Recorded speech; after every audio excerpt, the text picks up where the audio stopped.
Vous vous retrouvez souvent dans des relations de couple déséquilibrées, voire en dépression amoureuse. Vous avez un sentiment de vide, même quand vous êtes en couple. Et vous avez des attentes de votre partenaire, que ce soit des attentes de preuve d'amour. D'ailleurs, les preuves d'amour ont peut-être une autre signification pour lui, pour elle. Et vous avez peut-être aussi peur de le perdre, de la perdre régulièrement. Peut-être souffrez-vous de manque d'affection. Ce manque d'affection, il n'est pas d'aujourd'hui, finalement. Bonjour, je suis Ghislain, hypnothérapeute et magnétiseur.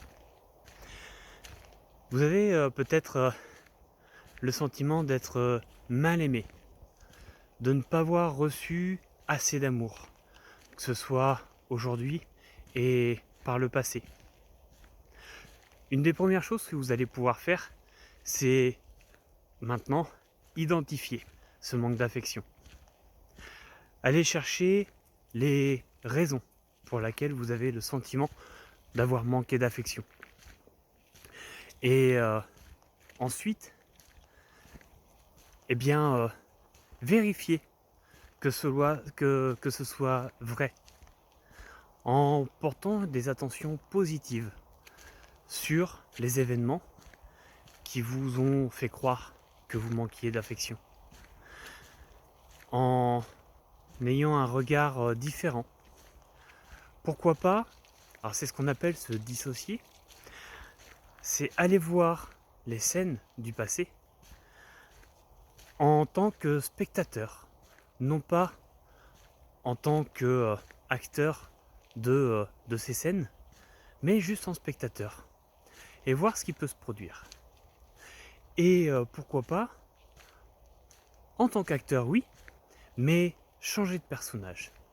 Mettez-vous dans la peau des personnes qui sont autour de vous. Ne vous mettez pas dans la peau de votre jeune moi. Et ensuite, la deuxième chose que vous pouvez faire, c'est aller retrouver l'estime de soi. Des mantras sont très très bons pour positiver et pour retrouver l'amour de soi, déjà, son propre amour. Puisque, alors bien sûr que l'affection des autres, c'est important, mais en fait, il y a une chose qui est vraie aussi, c'est que tant que vous ne montrez pas que vous vous aimez vous-même, que vous faites preuve de respect pour vous-même, eh bien, les autres ne le feront pas pour vous. Et oui, si vous montrez que vous vous aimez, ils viendront vous aimer aussi. Ensuite, le contrôle des émotions.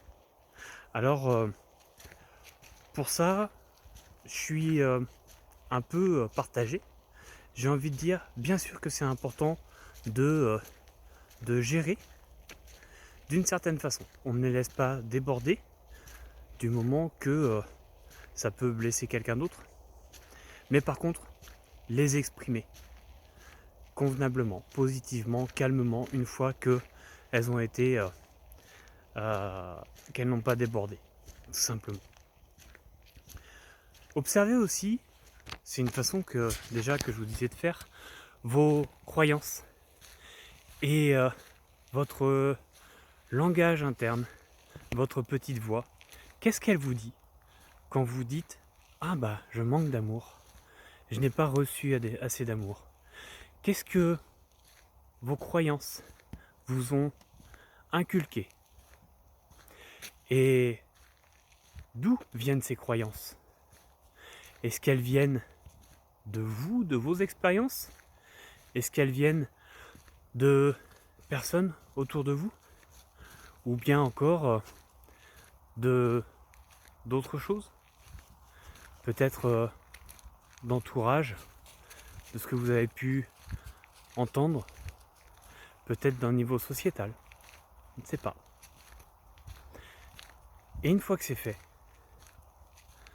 là vous allez pouvoir répéter à nouveau des mantras positifs pour retrouver l'estime de soi et changer de regard sur ce manque d'affection qui finalement n'est peut-être pas si grave que ça. Ça va vous permettre de changer vos relations avec vous-même et avec les autres. Merci, à bientôt.